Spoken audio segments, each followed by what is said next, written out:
as I stand up here today, it's not as a talk show host, and it's not as, you know, somebody who's got a little bit of celebrity in this city. I'm here as a taxpayer. I'm here as just your everyday person who's fed up.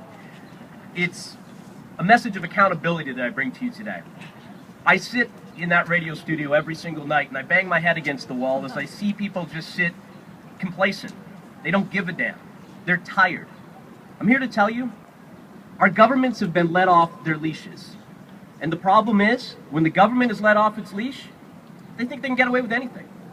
We've seen that. We've seen that with the senators who think that they can take $90,000, $100,000 in living expenses. Maybe it's up to $200,000. It'll probably be up to $300,000 by the time I stop speaking here. We've seen it down at City Hall where councillors think they can live off our largesse like it's their money. It doesn't really mean anything. I'm here to tell you today, that's our money. And it's about time we started getting upset when our money is being misspent and misused.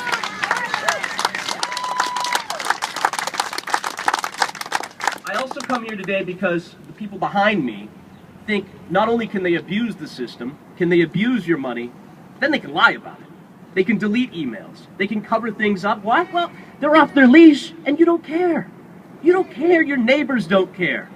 Everybody, if they get up, go to work, and able to sit out on the deck and have a beer, no one gives a damn what's going on in here, and they know it. I give a damn! Thank you.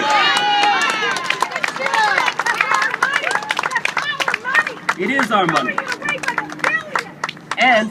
And they lie about it. They cover it up. I mean, imagine the gall to sit there in the offices right behind me and hit that delete button again and again and again, all to cover up the misspent money that we work hard for. When you look at your paycheck every single 2 weeks, the paycheck comes in, you notice something. There's less of it, right? There's less money on that paycheck that you work damn hard for. They don't get that. They don't live in our world. And it's about time we brought them back down to earth and had them start living in our world. We live in a world where our money matters. You know, $50, $60, $70 a month, it's nothing to these people. But for you, it's your kid playing hockey. Might be the difference of your kid signing up for soccer or baseball this summer. They don't get that because they don't live in our real world. And I just want to say, because there are a lot of people that, you know, said to me, even my co-host John Downs, and God love him, he's a well-meaning young man, let's say. He said to me, what's the point? What's the message here today? Well, you know, if you're going to have a protest, if you're going to have a rally, you're going to have a message. I said, John, it's very simple. People are pissed off. And it's about time people started doing what they do in other countries. And I'm not talking about rioting in the streets and breaking windows. You know, we've already had our share of that in this province and in this city. It's about time we just stood up. So, to make government accountable, I always get the one question, what can we do? We're helpless. We're the taxpayer. I've got a job. I've got family to feed. Talk to your neighbors tonight. When you go home tonight, you tell them that you were here, that you were standing up against misused money, against cover-ups, against scandal.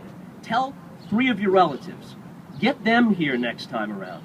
Because today it's 100 people, tomorrow it's 300 people, then it's 1,000 people, and then the people behind me will have no choice but to pay attention to your voice. And that's what you need to do to make this government accountable and make all of these governments accountable. Absolutely. This is on you just as much as it is on them. So that is all I can tell you as far as the take-home message. When they say, what do you stand for? When these fine reporters in their fancy suits ask you, and you look good, by the way. When they ask you the question as to what you stand for and why you're here today, you're here for accountability, and you're here because you're angry. And with that message, with that take-home message, when you share it with your relatives and your family and friends, that's when we get actual change happening here in the province of Ontario and here in this great country of Canada. Thank you.